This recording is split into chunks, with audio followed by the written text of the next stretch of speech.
E aí, amigo, voltamos aí, vamos continuar só na parte aqui da livre iniciativa, só para fechar aqui o conceito, né? A gente viu os fundamentos da República Federativa do Brasil, né? A soberania, cidadania, dignidade da pessoa humana, os valores sociais do trabalho da livre iniciativa e o pluralismo político. São 5 que a gente tem que lembrar. Então, continuando falando da livre iniciativa, né, que é fundada na ordem econômica, buscando um trabalho digno à pessoa, e a livre iniciativa trazendo o Brasil como país capitalista, né, mas tem que respeitar algumas coisas, né, que a gente viu. Voltando, lembrando, soberania nacional, propriedade privada, a função social da propriedade, a livre concorrência e a defesa do consumidor.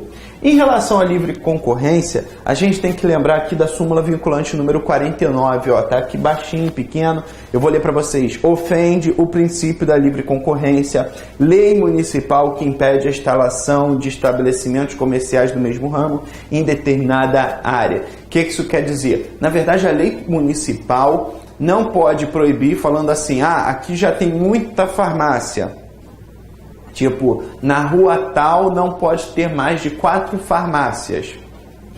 Se vier a quinta querer ser criada ali, aí vai estar de confronto com a lei municipal. Só que a lei municipal ela não pode fazer isso. Por quê? Porque ela está ferindo um princípio constitucional, o princípio da livre concorrência. Já pensou a lei municipal falar que somente nessa rua pode ter um mercado? Somente um mercado no bairro? Isso é proibido. Isso ofende o princípio da livre concorrência segundo a Constituição Federal. Foi? Então, continuando. Na livre iniciativa a gente tem a defesa do meio ambiente, né? A redução das desigualdades regionais e sociais, a busca do pleno emprego e o tratamento favorecido para as empresas de pequeno porte constituídas sob as leis brasileiras e que tenham sua sede e administração no país. Perfeito? Então a gente fechou com os fundamentos. Na verdade, eu vou fazer uma retrospectiva. O que a gente viu, na verdade, nesse bloco?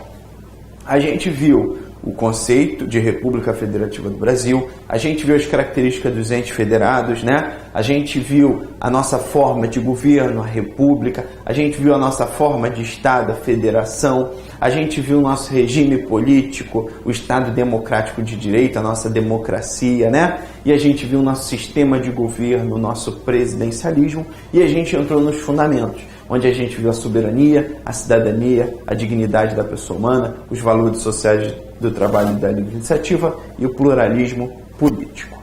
Continuando, agora a gente vai entrar no artigo 2º da Constituição. O artigo 2º, na verdade, que traz aí o princípio clássico, o princípio da tripartição dos poderes, né? O princípio da separação dos poderes. Na verdade, quando a gente fala em princípio da separação dos poderes, no artigo 2º fala que são poderes da União independentes e harmônicos entre si.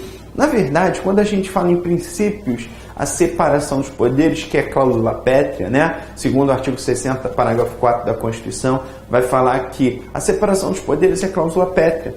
Na verdade, a Constituição Federal não pode ser mandada para suprimir um poder ou criar função, retirar a função desse poder e colocar para outro. Então, na verdade, quando a gente fala em princípio da separação dos poderes, no artigo 2º fala que são poderes da União independentes e harmônicos entre si, o Legislativo, o Executivo e o Judiciário. Esse princípio aqui, esse artigo, consagra o princípio da separação dos poderes, ou o princípio da divisão funcional do poder do Estado, já que é muito criticado doutrinariamente esse conceito de poder. Na verdade, a gente viu no artigo 1º, parágrafo único, que todo poder emana do povo, né? Então, obviamente, a doutrina clássica ela vem falando assim, não, na verdade, o poder é o povo, o poder é uno, indivisível e pertence ao povo, e o povo sim é que detém esse poder, né? E óbvio, quando a gente fala em princípio da separação dos poderes, que é a cláusula pétrea, na verdade a doutrina não fala que é poder, fala que são funções estatais, né? A função estatal de administrar, a função estatal de legislar e a função estatal de julgar, né? Então vamos lá. Teve sua ideia na antiguidade grega por Aristóteles. Na verdade, Aristóteles, né, esse sábio da Grécia Antiga, na verdade ele analisava ali as funções. Ele via que tinha uma pessoa que ora ela executava, ora ela legislava e ora ela julgava. Só que aí ele observou isso, onde identificou as funções distintas pelo poder soberano. Só que naquela época o poder soberano era apenas uma pessoa que detinha, né? E aí veio no século XVII para o XVIII, onde Montesquieu publicou a obra do Espírito das Leis, onde dividia o exercício das funções entre os órgãos independentes, evitando a concentração de todo o poder do Estado nas mãos de uma única pessoa. Na verdade, o que Montesquieu falava? Montesquieu pensava o seguinte, olha só, se uma pessoa executa legisla e julga, essa pessoa é o super-homem, ou é o Batman, ou é o Flash, né? Na verdade, era um super-herói.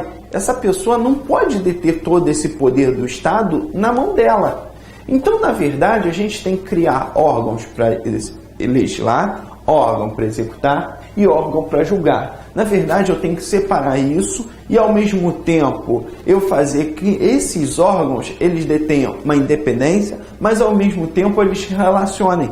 Então, na verdade, a ideia da separação dos poderes veio na Revolução Francesa, mais ou menos, um pouco antes da Revolução Francesa, com o conceito, na verdade, do doutrinador, né, o histórico e ideológico Montesquieu, que criou a obra na época do Espírito das Leis.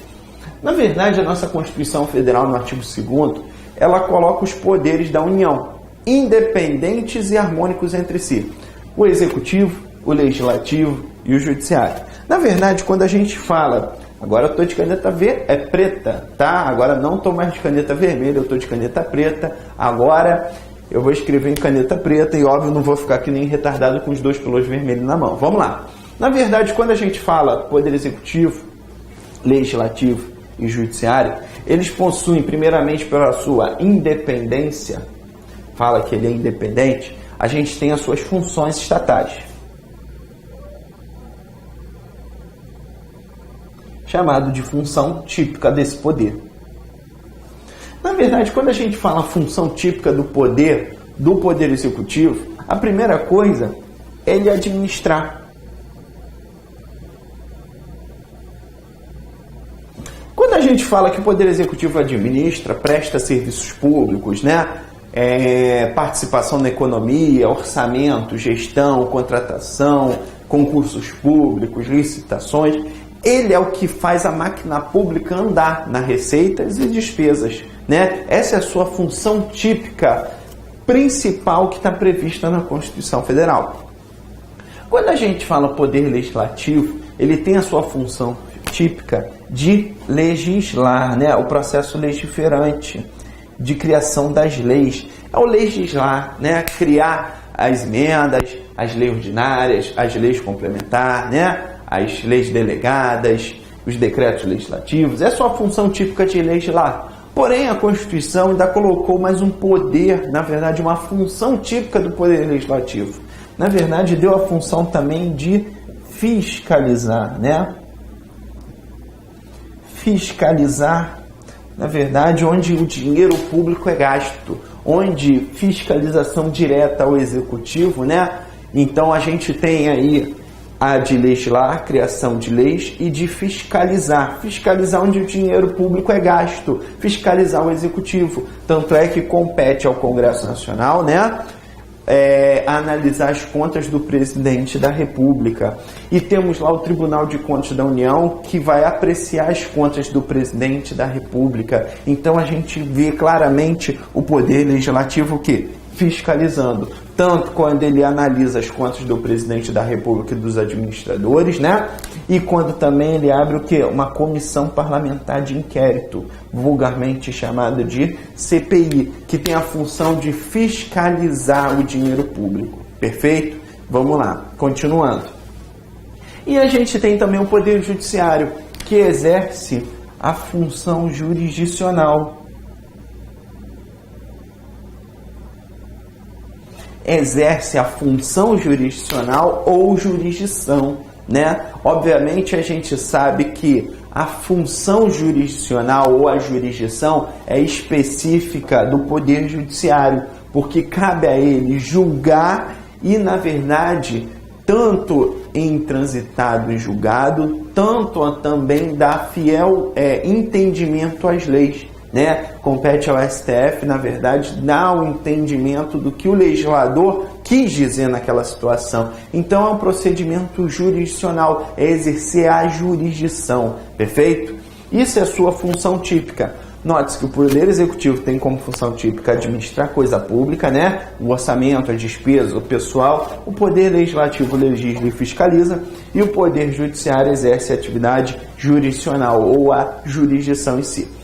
Por eles serem independentes, eles têm as suas funções típicas. Mas, ao mesmo tempo, eles são independentes e, poxa, em determinados momentos, eles são independentes e harmônicos e, ao mesmo tempo, eles precisam ter, por a sua independência, eles também terem as suas funções atípicas. Na verdade, quando a gente fala em função atípica, significa dizer o seguinte: ele, na verdade, ele vai ter a atribuição que é de outro poder como função típica. Mas, para ele poder desempenhar suas atividades com independência, ele vai fazer aquilo de forma atípica. Lembrando que de forma atípica somente nos casos expressos na Constituição Federal. E aí o Poder Executivo, ele também legisla e julga.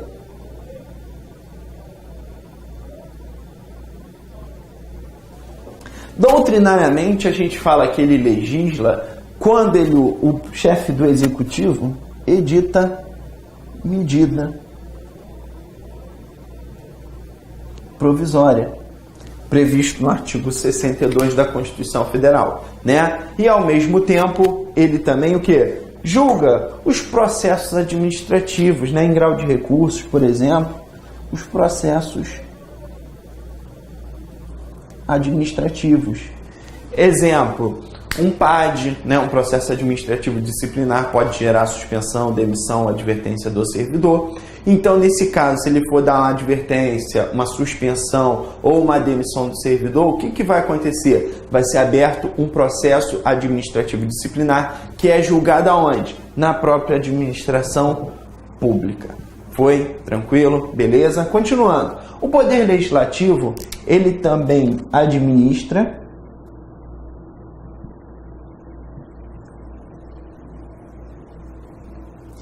e também julga. Quando eu falo que ele administra, significa dizer o seguinte, que ele vai fazer como função típica do Poder Executivo, né? Mas atípica para ele, de administrar coisa pública. Como? Abrindo concursos, dando licença para os seus servidores, né? Analisando seus processos administrativos, né? Então, na verdade, ele está administrando.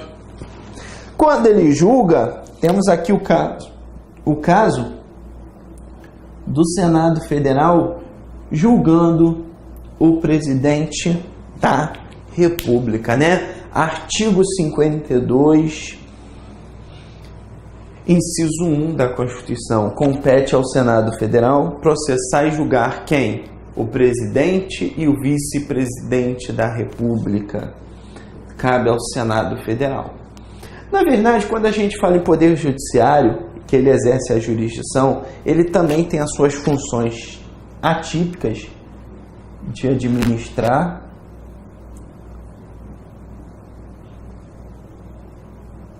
e de legislar.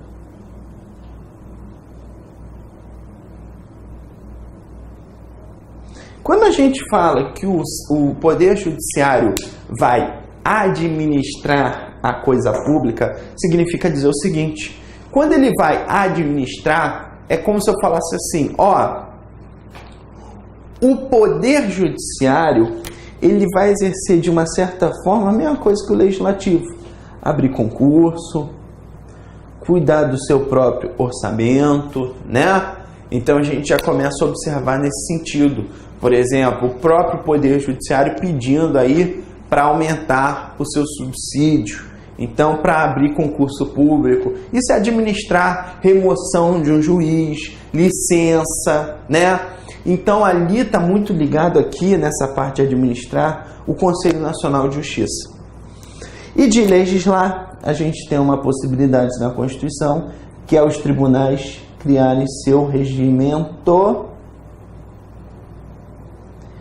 interno, né? O regimento interno dos tribunais também é a função do Poder Judiciário que a doutrina classifica como função atípica, porque é o judiciário legislando, já que o regimento interno cria obrigações e direitos para todos. Perfeito? Tranquilo? Vamos dar uma olhadinha aqui no gráfico rapidinho, ó, saindo de perto da câmera, tá? Pode copiar, pode escrever, fica à vontade, eu tenho tempo de sobra.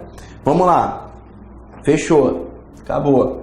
A gente, na verdade, agora vai ver alguns julgados em relação ao princípio da separação dos poderes. São julgados que hoje em dia já estão caindo em prova e a gente tem que tomar cuidado que cada decisão do Poder Judiciário, cada criação de súmula, jurisprudência, qualquer coisa assim, a gente tem que estar muito ligado, né, para na hora da prova eles cobrarem alguma coisa e a gente saber do que se trata. Vamos lá, artigo 37, súmula vinculante número 37. Não cabe ao Poder Judiciário, que não tem função legislativa, não tem função típica legislativa. Foi? Como é que a gente tem que entender a questão? Aumentar vencimentos de servidores públicos sob o fundamento de isonomia. É como se eu falasse assim, ó, pela igualdade eu aumento o seu também. Não posso, eu não tenho função o quê? Legislativa. Não cabe a mim, judiciário, cabe ao quê? Ao legislativo fazer isso. Foi? Beleza. E também um julgamento muito interessante do judiciário, falando assim, é lícito ao Poder Judiciário impor à administração pública obrigação de fazer consistente na promoção de medidas ou na execução de obras emergenciais e estabelecimentos prisionais, os presídios, né? Então, é lícito ao Judiciário impor à administração pública a obrigação de fazer, de consertar, de fazer novos presídios. Aqui, ó, estabelecimentos prisionais para dar efetividade ao postulado da dignidade da pessoa humana e assegurar o detento respeito à sua integridade física e moral nos termos do que preceitua o artigo 5º, inciso 49 da Constituição, não sendo oponível à decisão ou argumento da reserva do possível. Na verdade, a gente vai ver que o que é reserva do possível? Infelizmente, é como se o Estado falasse assim, eu não tenho dinheiro para fazer tudo, né? Então, na verdade, não pode o Estado ficar falando, ó, mas pô, não sobrou dinheiro para o presídio, não dá para fazer mais um presídio bonito, não dá para reformar o existente. Então, cabe ao judiciário, sim, mandar o executivo o quê? Fazer. Foi? Decisão, argumento da reserva do possível, nem o princípio da separação dos poderes. Note-se que aqui, viu, o próprio STF falou o seguinte, olha só, não dá para você invocar o princípio da separação dos poderes. Ah, pelo princípio da separação dos poderes é independentes e harmônicos, tá, mas a gente, na verdade, tem que respeitar o princípio da integridade física da pessoa, da dignidade da pessoa humana. Logo, vocês não podem ficar falando, ah, não posso fazer porque não sobrou dinheiro. Não, tem que o quê? Fazer. Vamos analisar aqui essas duas questões.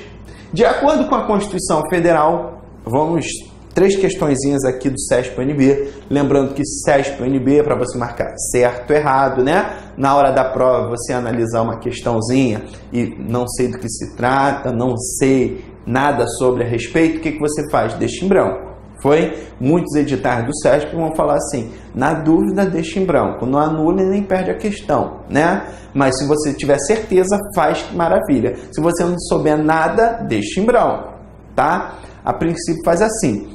Vamos analisar essas 3 questões. Aqui já não pode deixar em branco. Aqui tem que o quê? Fazer. Errou? Maravilha. Ponto para a próxima, tá? Vamos lá. De acordo com a Constituição Federal, o poder emana do povo, mas é dividido em 3 funções, executiva, legislativa e judiciária, que, bem delimitadas, são impedidas de exercer competências uma das outras.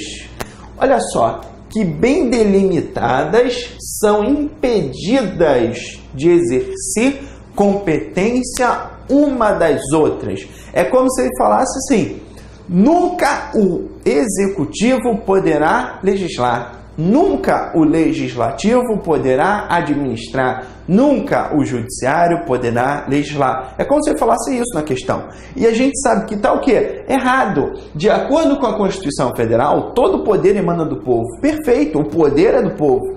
Mas é dividido em 3 funções, executiva, legislativa e judiciária, que bem delimitadas são impedidas de exercer competências uma das outras. Errado! A gente sabe que o executivo legisla, o legislativo julga. Então, na verdade, bem delimitadas, tendo a possibilidade de exercer competências uma das outras. Perfeito? Temos a possibilidade. Próxima questão. Se em certa ação judicial o juízo competente impuser ao executivo determinada obrigação sob pena de multa diária pelo seu descumprimento, tal imposição não ofenderá o princípio da separação dos poderes. Na verdade, cada poder é independente. Só que, ao mesmo tempo, a gente tem que respeitar algumas coisas na Constituição, né? Já que a função típica do judiciário é julgar, todos os outros poderes, o executivo e o legislativo, tem que o quê? Respeitar esse julgamento do judiciário. Então, mesmo os poderes são independentes e harmônicos entre si, na verdade, eles têm que ter um respeito da decisão dos outros. Já pensou o judiciário falar assim, não, o legislativo criou a lei, mas eu, judiciário, sou independente, então eu vou aceitar ou não a lei. Não, não é bem assim, né? Então, na verdade, se certa ação judicial, o juízo competente impuser ao executivo determinada obrigação sob pena de multa diária pelo seu descumprimento, tal imposição não ofenderá realmente o princípio da separação de poderes, porque a função do judiciário, o quê? A função de julgar, é a função primária dele. Foi? Próxima questão. Cláusula pétrea da Constituição Federal, o princípio da separação dos poderes veda qualquer emenda que tenda a suprimi-lo ou que institua a dominação de um poder sobre o outro. A questão está certa. Por quê? Na verdade, quando a gente fala que os poderes são independentes e harmônicos, significa dizer o seguinte, olha só, e são cláusulas pétreas, é como se eu falasse assim, eu não posso acabar com o executivo, eu não posso acabar com o legislativo, eu não posso acabar com o judiciário. Porém, já que eu não posso acabar, eu vou falar quem vai julgar agora, exercer a jurisdição, não é mais o judiciário, é o executivo. Também estou interferindo o quê? Cláusula pétrea. Tanto ao mesmo tempo que tende a suprimi-lo, como que institui a dominação de um poder sobre o outro. Eu estou automaticamente o quê? Suprimindo. Porque imagina o judiciário não poder julgar, para que ele vai servir? Para nada. Beleza, galera? Um forte abraço aí e vemos no próximo bloco.